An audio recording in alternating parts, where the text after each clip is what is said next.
Welcome back, Eddie Radosevich, George Stoya here from the Soonerscoop.com studios. Make sure you are subscribed to the Soonerscoop.com YouTube page. Plenty of stuff to come from throughout the year. Talked to Josh McQuestion on Saturday, talking to him about the David Stone commitment, which is really big news in Oklahoma football world with the five-star defensive line commitment. And then, we'll have plenty more to go as the season begins on Saturday. We had a Brent Venables press conference today, George, and it was, I think, kind of the first time in a long time that it's starting to feel a little bit normal around these parts with the season opener coming up on Saturday. Yeah, 4 days away. Can't believe it. It's here. We have a depth chart that we're going to break down here in a few minutes, but 50-minute press conference from Brent Venables covering just about every topic that you can imagine, so that was really good, but super excited to dive in to this depth chart. I like that shirt. I'm glad you wore that today.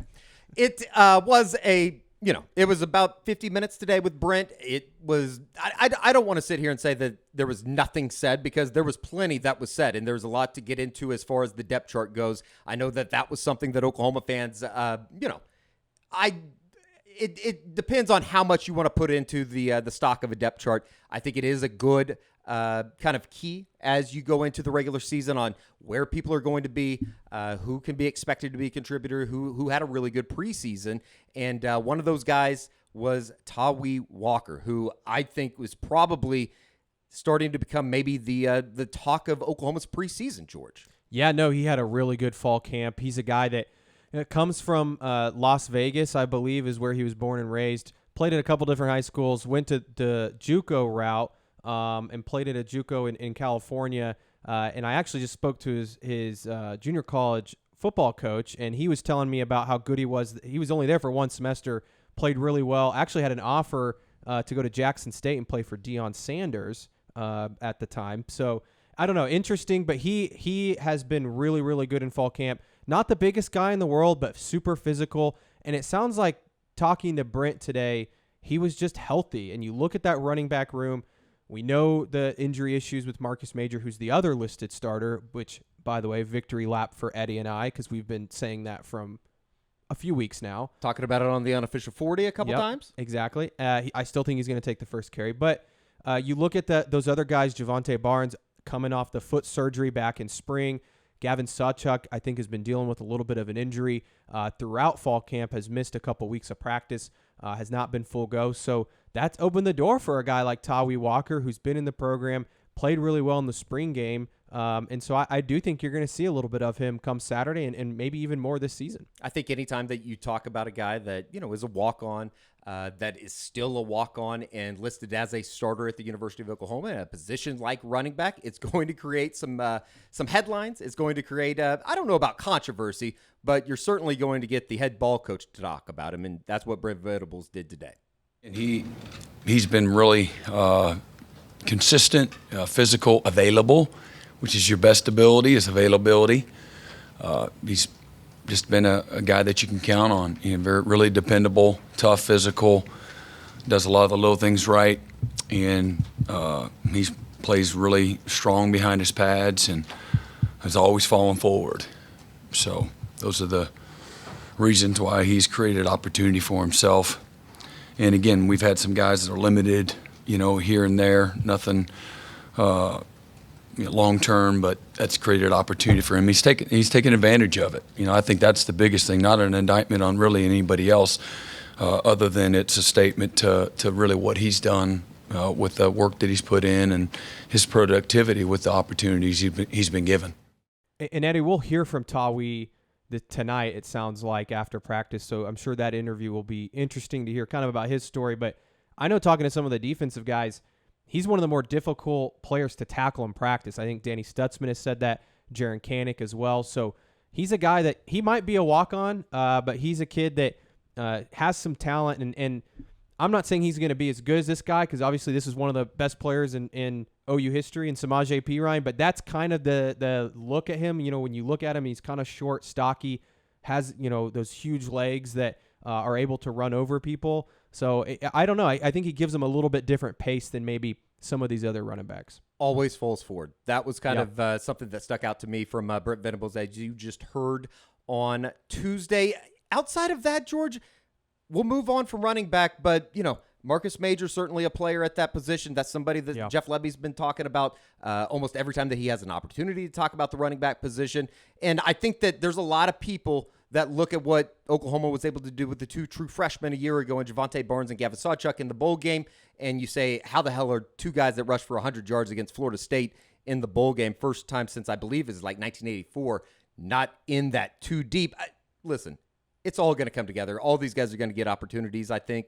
It's just going to be about who the better running back is when he has those opportunities, who takes advantage of those opportunities. And we should say, Brent was asked today, are Barnes and Sawchuk healthy for Saturday? And he said yes. So I think we're going to see him. I think it's a matter of Tawi Walker had a really good fall, and we talked about it earlier. The depth chart, how much stock do you take into it? I think it was Nick Saban earlier this week saying that he's not even going to put one out, but I think sometimes it's also just a reward, and I think that's part of this is Tawi Walker did all the right things. He's done all the right things since he's been here. He stayed healthy, and so it's a reward to put him as one of those co-starters. You're going to see all those guys, and by the end of the season, I would almost guarantee Javonte Barnes or Gavin Sawchuk is your leading rusher, and it's going to be one of those guys. I just think that they've been a little bit nicked up. They haven't been full participants at times in practice, whether it's in the spring with Javonte or this fall with Sawchuk, but I think that they feel really good about that room. And I've talked about it. Caleb Hicks and Dalen Smothers are not even on this, and I know that they've also had really good fall camps. So it's just how much stock do you want to put into it? But of any of the position groups that we're going to go through today, Eddie, I am not concerned about running back in the slightest. No, I don't think that you should be either. It is a position of, it's a strong room. It might be one of the strongest position groups on the football team. And, I think the thing about Tawi Walker and you can see him here in the spring game, he's kind of been one of those spring game all-stars in that you play really well in the spring game and then you don't see much of him, outside of a spring setting or maybe, late in the fourth quarter of some games when they're a blowout or something like that. But, we had heard throughout the scrimmages, and you mentioned how tough he's been to tackle for some of those guys. I know that him and Billy Bowman had a little one-on-one thing, and he won that against Billy, who's one of the more sure tacklers in the Oklahoma secondary. He's had a really good preseason. This is more about, I think, what Tawi Walker has done as opposed to what Javonte Barnes and what Gavin Sawchuk haven't done. Yeah, no, and I think he's definitely a guy that they believe can play, and maybe he's a short yardage guy, like we've said. Maybe he's real physical. Maybe he comes in on the goal line, and that's his role. But he's definitely going to play, and maybe he's a third down guy. I don't know. His coach at his junior college was saying that he was really good out of the backfield, that somebody that has great hands, also really good in pass protection. So maybe that's why they like him. So we'll see. It's going to be a lot of fun. I'm trying to think the last walk-on running back that really made an impact that you think of. Dominique Whaley, back in the day, he was somebody that obviously played a lot. I'm trying to think, is there anybody else that comes to mind? That's the one that really pops in your head. Not recently, right? Yeah. Unless we're just idiots. And I'm sure that there will be somebody in the comment section that, goes through that and then finds out that, we are, in fact, idiots. From the running back room, no surprise to quarterback. Dylan Gabriel named not even named the starter. He's atop the depth chart for Oklahoma. Jackson Arnold and Davis Bevel behind him. No surprise there. We don't really need to spend a whole lot of time on the quarterback position, but I do think that room is much stronger because of Jackson Arnold.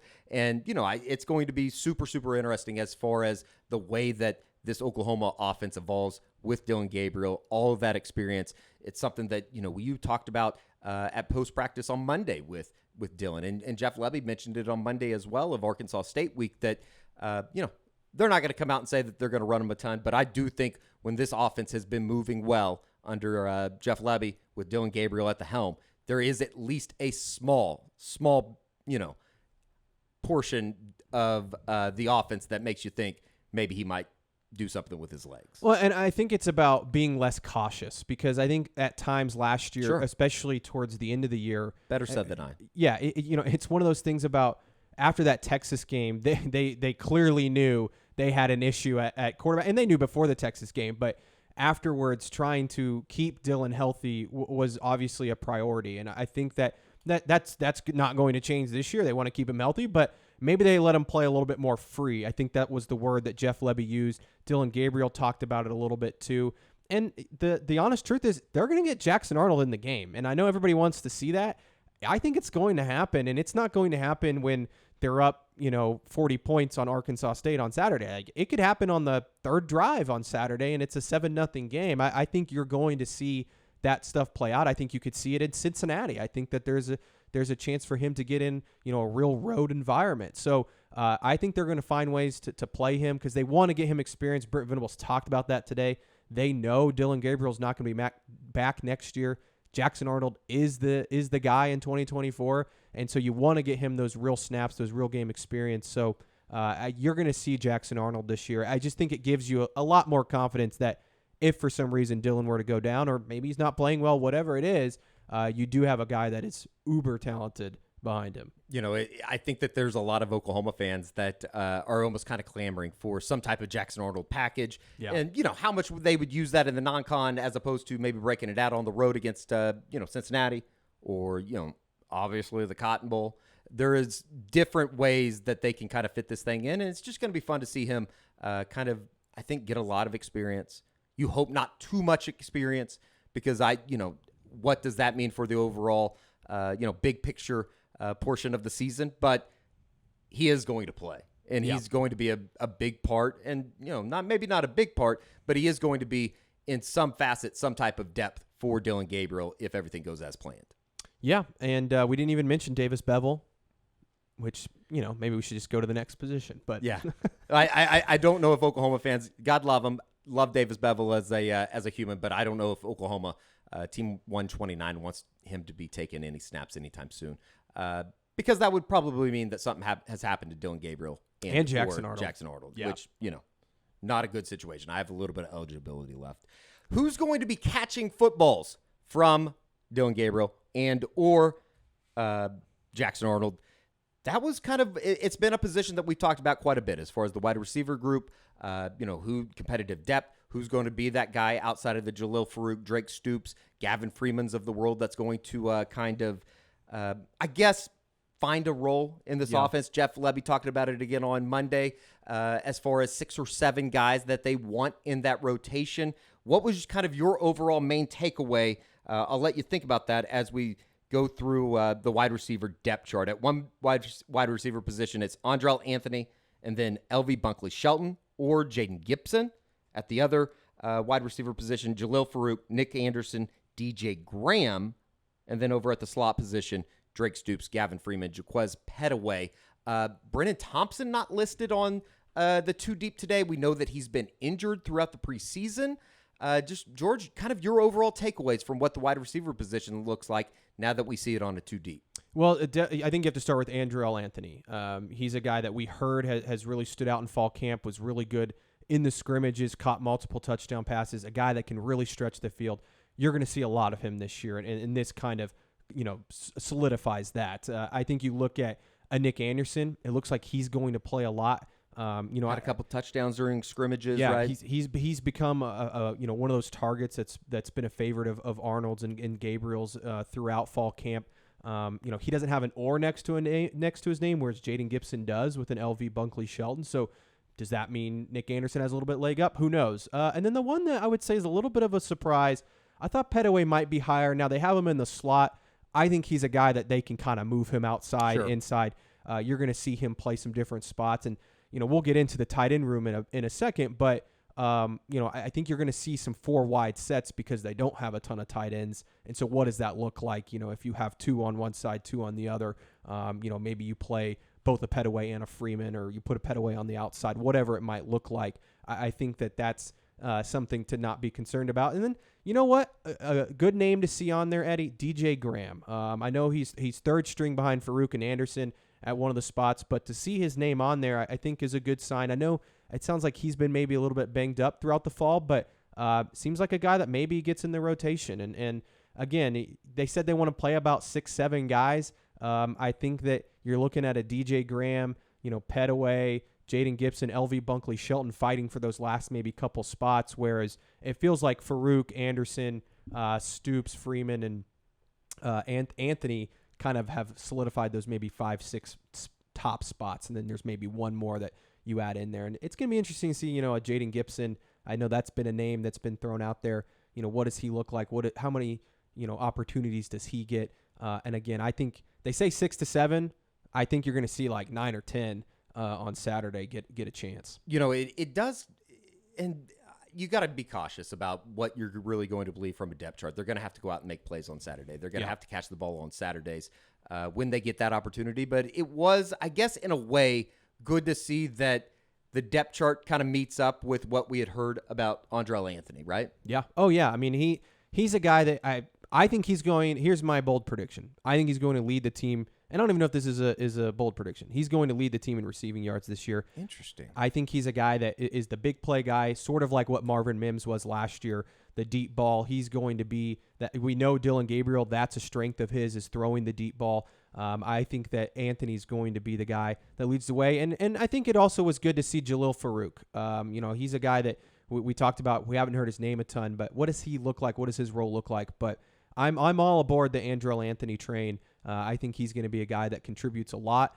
and has a really big year for them. And then you see Nick Anderson on here too. I think he could have a huge year. I think he's a guy that, this year's is maybe he's just a contributor, and then next year he's the guy. Who knows? But he has a lot of ability. It's just about staying healthy. There you see Jaquez Petaway. He's been impressive every time that we've been out to practice. So that is the wide receiver position. We move right along to tight end. Tight end is, we've talked about it before. We've talked about it here on this show on Soonerscoop.com's YouTube page. We've talked about it in post-practice settings. We've talked about it on the unofficial 40.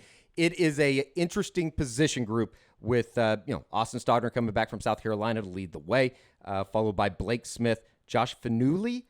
I'm going to have to figure out how to say the young man's honestly, name. No idea. I know that former basketball when player. you look at 6'3", 251, though, as a redshirt sophomore that hasn't played football in a long time, that is a interesting body style. And then Cade McIntyre, the freshman phenom from Nebraska, 6'3", 225, true freshman. But, man, I love that kid. I love that kid. I fell in love with him when we went up to Nebraska to see him back in about this time last year, back in September when Oklahoma was up playing Nebraska. But just kind of your overall thoughts on JoJon Finley's tight end room, George. Yeah, I think it's about what we expected. Austin Stogner and Blake Smith are going to be your two guys, bigger guys, 6'6", 258 for Austin Stogner. I mean, that's a big dude at tight end. Blake Smith, 6'4", 256.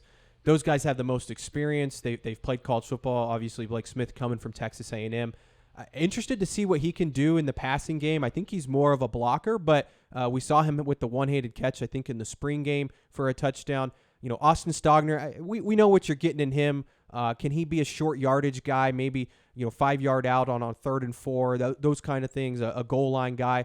The one I'm interested in is Cade McIntyre, because I listed some of those weights. Cade McIntyre, 6'3", 225.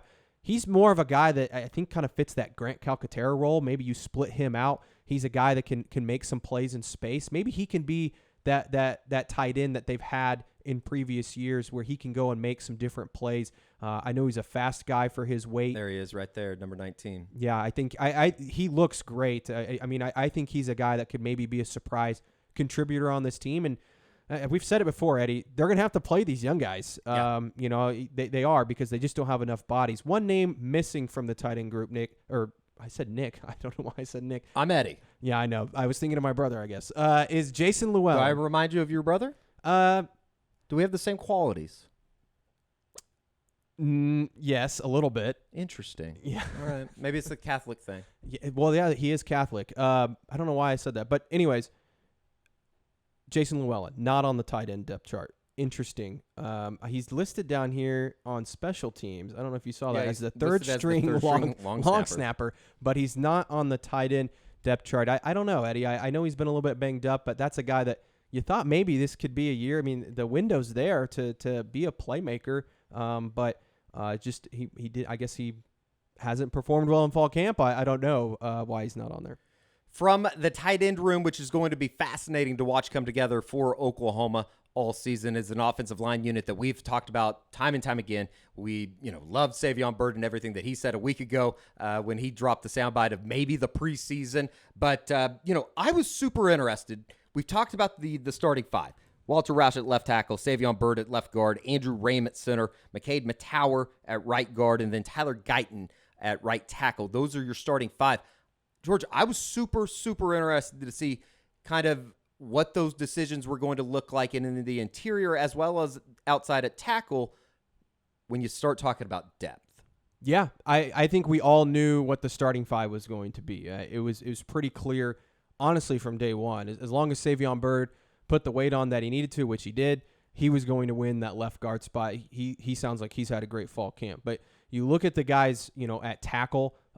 Jacob Sexton sounds like he's really close to being back, but he's not ready just yet. They feel really good about Jake Taylor, who's been playing a lot of right tackle. You got Caden Green, the freshman they're really high on, just hasn't played, right? He's a guy that they feel really good about, but just has no experience, super talented. And then you look on the interior, I think Troy Everett's the name to watch. It sounds like he's a guy that can play all 3 positions on the interior. He's the backup. He's listed as the backup center, but I think if one of those guards went down, it'd probably be him or Caleb Schaefer. They have Caleb Schaefer listed as the backup right guard right now. And then you've got Nate Anderson listed as the backup left guard. But I think it's probably going to be Everett that's maybe your backup, guard or center inside. But it's just not I think they have talent there, right, Eddie? They just don't have guys that have played a lot of football behind the guys that are the starting 5. Well, and you have that offensive line. They feel really, really good about that starting 5. Yeah. I think that there are some questions when you get into the depth situations for Bill Bedenbaugh because there's a bunch of guys that they haven't played a whole lot or they've played at lower level. And, when you get into Big 12 play and things like that, I think it would just make everybody a lot more comfortable if you're running out McCade Matower and Savion Byrd. Well, and the reality is, Eddie, at some point, one of those 5 guys is probably going to go down. Yeah, that's the reality of football in general. And so it's who's that guy that they feel comfortable coming in. Right now, I think they really like Troy Everett. They got Caleb Schaefer in the transfer portal. He's played a lot of football. He has a lot of experience playing at Miami, Ohio. Big dude. I mean, he is. What's he listed at? 6'5", 344. Yeah, so he is a big dude. You're not going to miss him if you're looking through the offensive line pregame. And I know they had him in at playing some tackle back in the spring because they had a couple guys out. Walter Roush wasn't healthy, so he was playing some tackle. So he's kind of a versatile guy. So maybe he's that guy that we rely on. But at some point in some game, somebody's going to go down and somebody's going to have to come in. And again, it goes back to the rotation. We talked about the wide receivers and rotating a lot of guys on Saturday.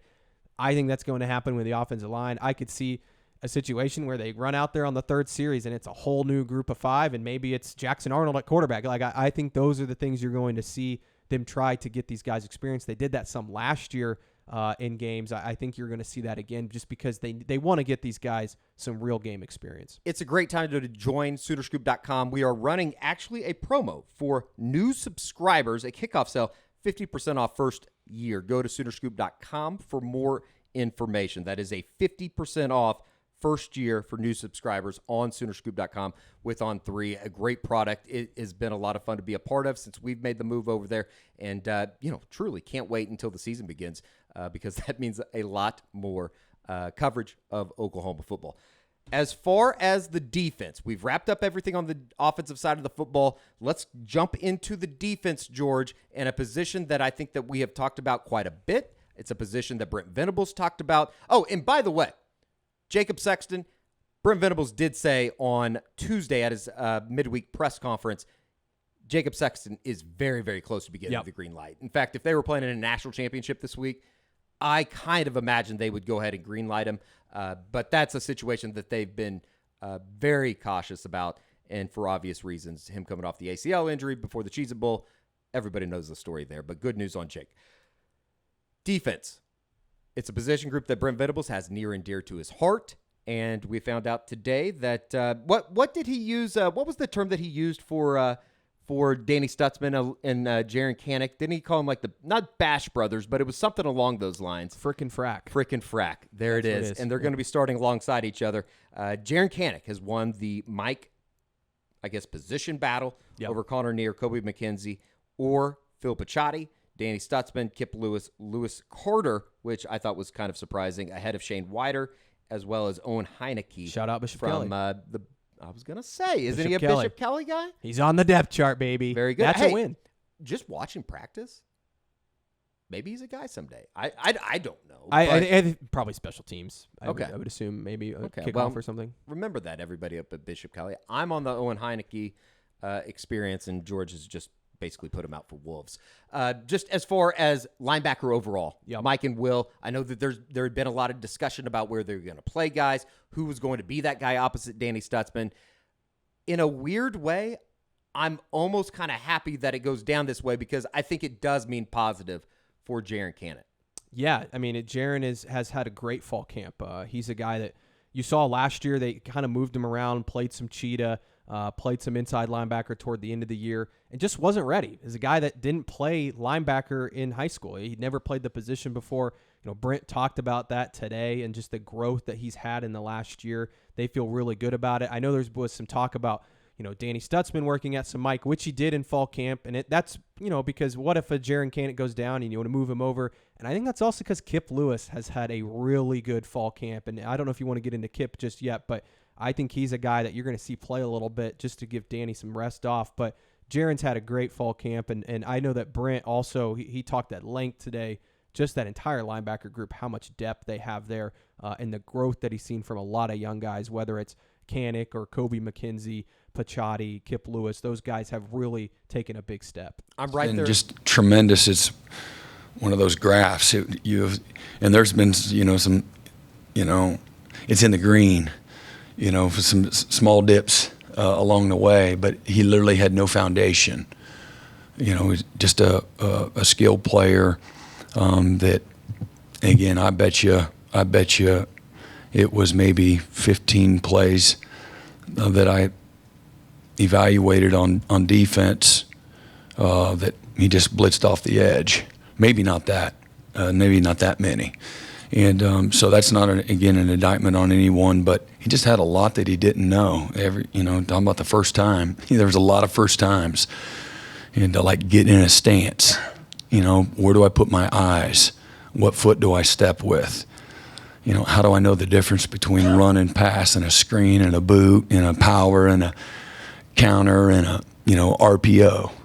He just, it's been, and he has worked tirelessly, to put him in a position to be capable of playing good quality football.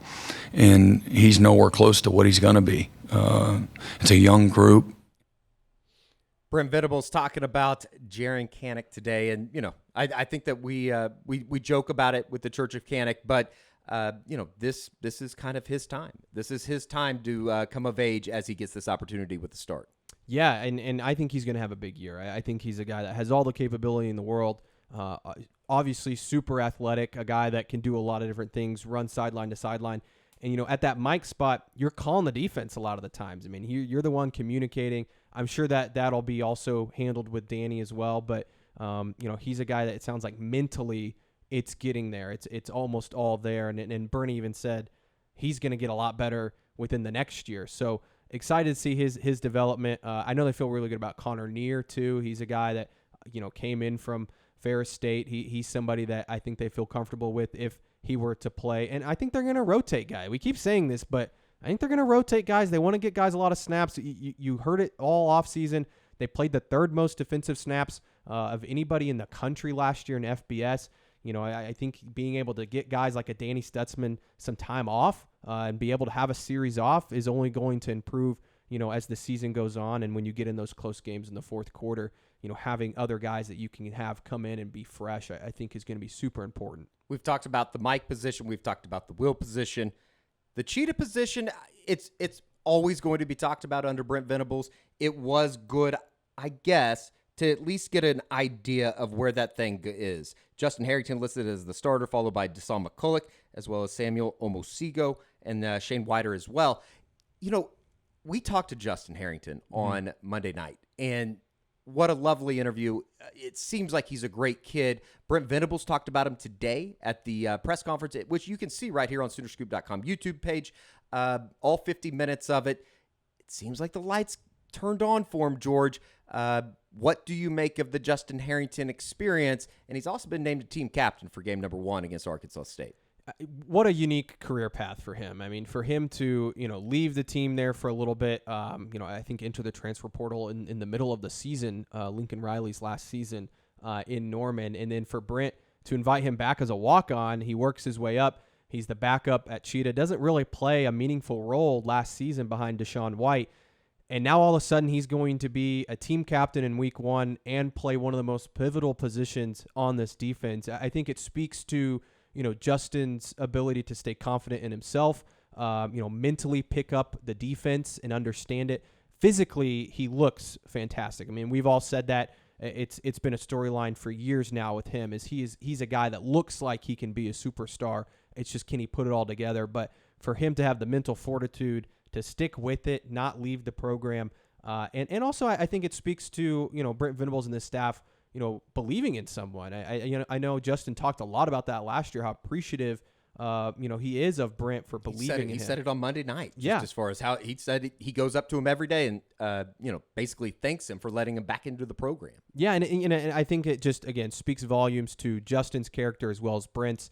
And it's going to be fun. He's a kid that you root for. You want him to go out there and be successful. I know there's a lot of people out there that might be a little bit skeptical just because you haven't seen it yet. You haven't seen it all click yet. But and I don't think you'll see it all click on Saturday. And I think you're going to see a Deshaun McCulloch. I know a lot of people want to see him, but he does seem like a guy that could have a really big year. And again, he's playing such a unique position. It's going to be interesting to see how that shakes out. But I am also excited to see Deshaun McCulloch. I think he's going to be a guy that they use in certain situations and can be a unique and special player. There's a number of those guys. And, Justin Harrington, I think, is kind of alongside Tawee Walker as far as those are just college football stories that you cheer for. That's the type of college football story when you get up, when my good friend Tom Rinaldi was working at ESPN, he would make you cry because of those types of stories. And it'll be fun to kind of see how that whole thing comes together. From the Cheetah position, we moved to a cornerback position in Jay Valai's room that, there is a lot of question marks as far as who's going to be the guy starting opposite of Woody Washington. And we found out today it's going to be the Tulsa native, Booker T. Washington's own Gentry Williams. He wins out. It's interesting because it was kind of him and Josiah Wagner, but this is how it's listed. Gentry Williams as the starter at one of the cornerback positions, followed by Kendall Dolby or Makari Vickers, followed by the other true freshman from Mustang, Oklahoma, Jacoby Johnson. We'll get to those guys in a second. And then on the opposite side, you have Woody Washington, followed by Josiah Wagner or Connie Walker and Jaden Rowe. So, George, Brent Venables talked about it on Tuesday. It's a very green room as far as guys not with a whole lot of experience, but I do think it is a very talented room when you look at these guys individually. I think it's one of the more talented quarterback rooms Oklahoma's had in some time. And I think this position battle, Brent said it today, it's still ongoing. Gentry's listed as the starter today. I do think it's funny that they have listed out on the top of the depth chart here as of August 29th. So it could be different tomorrow. Who knows? But maybe something changes at practice today. Yeah, who knows? Anything can happen on Saturday. It would not shock me if Josiah Wagner or Kendall Dolby or Makari Vickers, one of those guys, runs out with the first team and gets some first-team snaps. So it's a room they feel really good about. I think it's one of those things. At corner, you just kind of got to be thrown into the fire, and you got to see what guys can do in live action and in a real game when a ball's thrown your way. Can you make a play? And I think that's going to eventually solidify who ends up being that other starter. You feel really good about Woody Washington, has played a ton of football for Oklahoma. It sounds like he's become a really good leader for a lot of these young guys, because you mentioned all these young guys. These are a lot of freshmen and sophomores that are in that room right now. So I think that it's a really good position. I'm excited to see Gentry Williams. We haven't heard his name a ton in fall camp. At corner, it's like when you watch a football game, you don't really want to see the corner, right? And maybe that's what was going on in fall camp, is that he was having a really good fall camp because they weren't throwing the ball his way. I'm not exactly sure that was the case, but I'm excited because he's a guy that is an athletic freak, somebody that they obviously really wanted in that recruiting class a couple years ago now out of Tulsa. So he's going to be fun to watch. Josiah Wagner has been the name of fall camp, I think, on the defensive side of the ball. I think there's a lot of people that expected him to be listed as the starter today. He's going to play a lot. I think he'll have a role on this team. And then you mentioned Kendall Dolby. I think that's a name that we haven't talked about enough. The JUCO transfer. I think he was rated as the #1 JUCO corner in the country just this last year. So he's a guy that I think they feel really good about too. Brent Venables did talk about Gentry Williams on Tuesday, and here he is on the new starter for the University. It's still, I'll be honest, it's still really ongoing. I expect to play a lot of guys at the corner position. We got tremendous youth there, and we got to get these guys grown up quickly. But Gentry, he's got tremendous work ethic, really smart. He cares, he's passionate, he's tough. He responds to tough coaching. He's a great teammate. He's one to listen and learn, so he's really humble. Players love him, because he's about his business off the field and on the field. He's a doer, not a talker. It doesn't say a whole lot, but when he does speak, he's about the right stuff. Brent Venables talking about Gentry Williams winning the job as a sophomore, and it kind of feels like he's been around for maybe a little bit longer than just one season in Norman, but I think it was good news that he ends up winning that job because he was somebody that we talked about it on the Unofficial 40. George, we were buyers in the stock of Gentry Williams. I mean, I think I said that I thought he could be an all Big 12 type player, and I still believe that. I think he's a guy that could have a huge year. He's going to have to put up some statistics, going to have to maybe have some interceptions, things like that, but he's a guy that they feel really good about. Great size, 6 foot, 182. He's physical. He's a guy that can run. I think he's going to have a big year. But again, just another position group that I think has a lot of depth, or at least it seems like it. We'll see what it looks like on the field, but definitely I think a talented group. A lot of depth in terms of bodies, which is about the same thing you can say for a defensive line group that has kind of transformed itself. Let's break this up into two different groups. We'll start on the interior.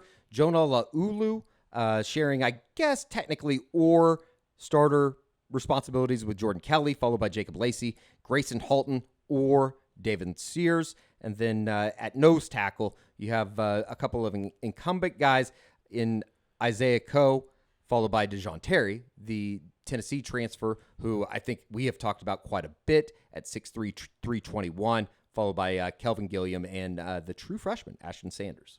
Yeah, it's a lot of oars, which should be expected. We've talked a lot about. You want all these guys to play it, yes, in a certain sense. It's funny across the entire defensive line, including defensive end, and we'll get to them. The only actual true lone starter is Rondell Bothroyd. The rest are oars, which I think is a good thing. That's what you want. Todd Bates has talked about. He wants to play 6 to 8 guys. Last year, they only had maybe 4 guys that you think that they really trusted up front. Brent talked about that today. He thought he kind of called them out. He said they were soft in short yardage. Yeah. He said there wasn't much leadership in that room. Sounds like that's improved a lot with Jonah Lawalu moving inside. He's a guy that I'm really interested to see what he does because he looks great, and he's put on all that weight from moving from the defensive end. Sounds like maybe he can be an elite pass rusher. And then you're excited about Isaiah Coe and Jordan Kelly. You know what you're going to get from them. They're consistent players. They were good for OU last year. Can they improve much? We'll see. But you know what you're going to get. And then DeJoun Terry. I mean, that's the name that you really look at on that defensive line. You're like, can he be a difference maker? Can he be a guy?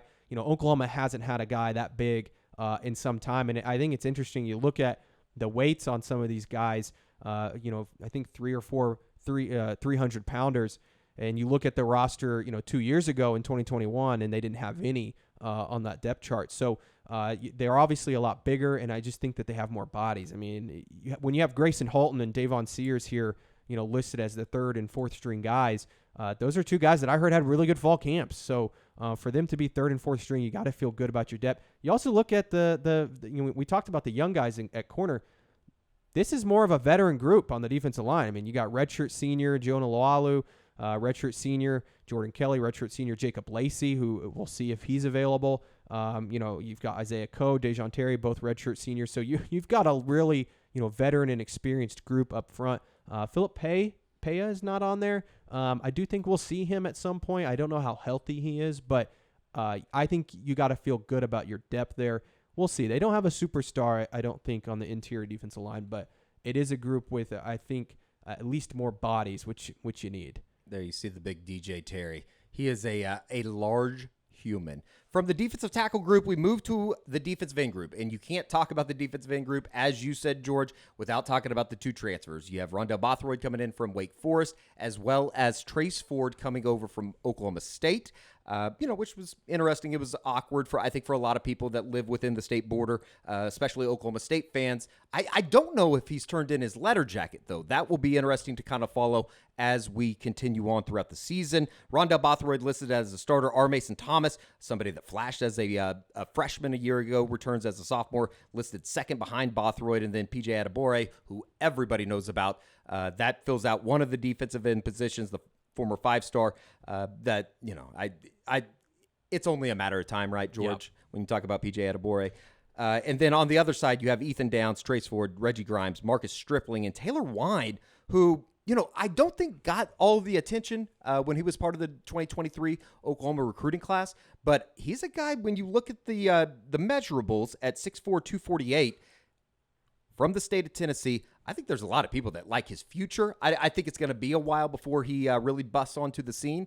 But that defensive end group in Miguel Chavis, there is a lot to like there. Yeah, again, it's kind of like the interior defensive line. You just got a lot of bodies where they didn't have those last year. You had Reggie Grimes, Ethan Downs, and Jonah Lualu. That was really it. Marcus Stripling played a little bit here and there, but they didn't really have a ton of guys on that defensive end. All of a sudden, you keep those guys. You keep all three of those guys, and then Jonah moves inside. R. Mason Thomas played a little bit last year. Sounds like he had a really good fall camp.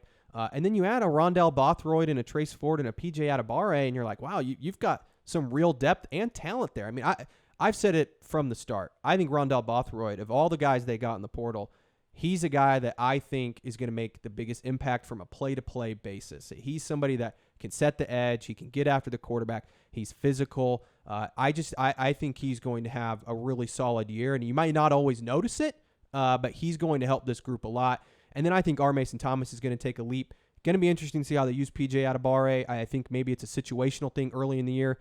Then I think he's just going to be too good to keep off the field. I think he's somebody that you'll see play a lot by the end of the season. Ethan Downs, I'm really interested in because we haven't heard a ton about him. We talked to him yesterday for the first time this fall, and it seems like he's got the right mindset. Can he improve upon last year? He had some good flashes early in the season. Wasn't as good later in the year. What does he look like? I know his weight's changed a little bit. I think he's down a few pounds, feels a little lighter. Maybe that can help him on the edge. Trace Ford, that other position, is he healthy? Sure. I think that you got to keep him healthy. You look at his career at Oklahoma State, he was a great player for Oklahoma State before he got injured. And he's a guy that I think they feel really good about, rushing the passer, maybe third down situations, things like that. So going to be interesting to see. Reggie Grimes listed on here too. Again, another guy that had a really good start last year, but wasn't somebody that could keep that consistency. So it wouldn't shock me if you see some of these young guys play a little bit more. And those sides are obviously flipped. I think you're going to see some different combinations on those ends. Yeah, and I think that more than anything, when you're talking about the defensive end position, as well as any of these positions that we've talked about here on the depth chart, kind of breakdown, you better take advantage of the opportunity when you're out there. Because you don't know how many snaps you're going to get, and it's such a cliche line.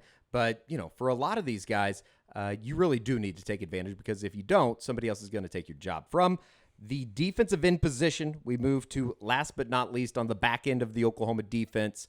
One of the position groups that, I'm really intrigued by because there is so much talent back there, and it's a mix and match of guys that are coming back, transfer portal, as well as a former five-star. But let's start with Brandon Hall's safety group. Strong safety, Billy Bowman, named the starter.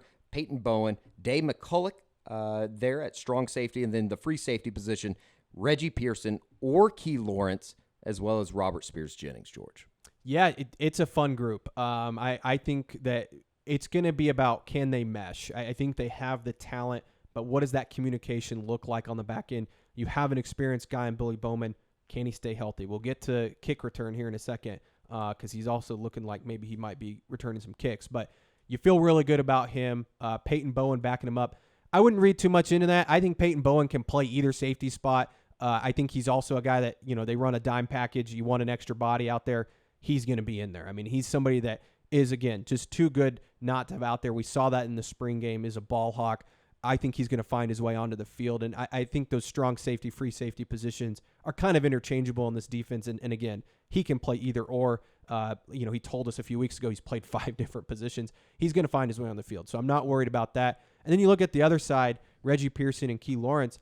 I think it's good to see Key Lawrence on there as a co-starter. I think a lot of us penciled in Reggie Pearson, the Texas Tech transfer, to start at that spot. But for Key Lawrence to have a good enough fall camp to make it that close, I think is a great sign. Again, we've seen Key Lawrence have some great plays, very physically talented, a guy that I think can do a lot of different things. We've seen him play corner at times, can do some different things, but I think he's somebody that if he can put it together, mentally and really understand what his role is, maybe he's somebody that can become a player too. And then the other one to watch, Eddie, Robert Spears-Jennings. I'm all in, man. He looks great. I think he played really well last year when he got some opportunities. He's just been banged up. So, is he fully healthy? Is he ready to go by Saturday? We didn't get an answer from Brent Venables today on that, so I'm sure we'll find out eventually. But he's another guy that I think they feel pretty good about. Robert Spears-Jennings, as you see here, coming off the shoulder surgery that, I guess it limited him during spring, right? He didn't even participate during spring. He kind of was held out. I think he practiced the first week and then that's right. And then he got shut down. So still on his way back, but as you said, loved what you saw from him a year ago. I think from a measurable standpoint at 6'1", 214, he looks great out there running around. Pride of Broken Arrow. So it will be, kind of interesting to see how all this comes together for Oklahoma on the back end. I like that safety group. I like Brandon Hall's group. It's talented, and I kind of like the mixture of guys that they have coming in and then returning, as well as, the transfer portal and Reggie Pearson, who, I know that you've done a little bit of extended reporting on this. He was really good at Wisconsin. Yeah, no, he was. And he suffered some injuries that ended up, having him basically leave and look for another school. And then he goes to Texas Tech. We all remember the hit he had on Dylan Gabriel. Very physical player, instinctual player. And I think the word that Brent used today was consistency. You know what you're going to get. And he's used that for a lot of these guys. At the end of the day, he's looking number one for consistency. What are you going to give me on a down-to-down basis? And I think they kind of know what they're getting from Reggie Pearson. We move to specialist, which actually kind of became a little bit of a talking point for Brent Venables on Tuesday at his Arkansas State opening week press conference. Zach Schmidt wins the place-kicking job. Josh Plaster listed with an oar next to Luke Elzinga, with an oar next to Ashton Logan at punter. It sounds like that hasn't been the strongest position in a while, but it was also something that Brent Venables brought up a couple times today, didn't he? Yeah. As far as not being able to down the ball inside the 20-yard line. A lot of touchbacks last year off the foot of Michael Turk. What's the saying? If you have 3 punters, you don't have any. Is that what everybody says? I think that's what everybody says. But no, it's going to be, I don't know. You got 3 transfer punters. Josh Plaster from Arizona State, Luke Nzinga from Central Michigan, and then Ashton Logan from Colorado. So it sounds like no one's really separated themselves. They weren't great in the spring game. Plaster and Elzinga weren't great in the spring game. So I don't know how that's going to play out. You had Michael Turk, who had a monster of a leg last year, but he also kept kicking it into the end zone on a lot of those punts. And Brent talked about that today, that, hey, we can't be doing that. We need to pin people inside the 10 when we punt from, the 50 or wherever it is. And so I think you're going to see them rotate those guys. And I wouldn't be shocked if, you don't know who the starting punter is until later in the season. And maybe it's a situation where, an Elzinga, who's known for being more of a specialist, I believe, comes in those short punts, and maybe Plaster, the guy with the bigger leg, comes in on those other ones. I don't know. It's going to be, I know nobody thinks about the punter, but that's when a big game happens and you need a great punt and you need to pin him deep late in the game. It becomes crucial. I think Brent Venables would be the first one to tell you that a really good punter helps out a defense that is attempting to get out of the hole that they've been in for a long time. What was the stat he threw out there today? I think it was they punted into the end zone 10 times for touchbacks, and all 10 of those ended up in touchdowns. Those drives. So that can't happen. That's actually an incredible stat, and I might have to double check Brent on that, but.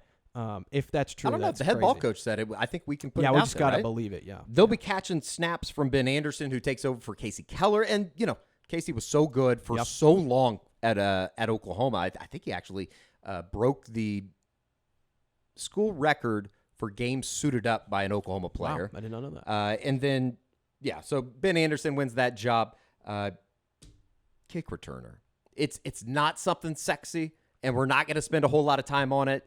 But Brent Venables was basically asked today, why the hell is Billy Bowman still back there? George, why the hell is Billy Bowman still back there? Eddie, I think, Brent gave a good reason, saying that, Billy wants to do it. I think the term he used was begs to be a part of it. And Billy's a great kick returner. I mean, don't get me wrong, but he's also your best safety. And it's going to be interesting to see how much he's really back there. You also have Jalil Farouk and Peyton Bowen listed. It looks like they're all three listed as starters.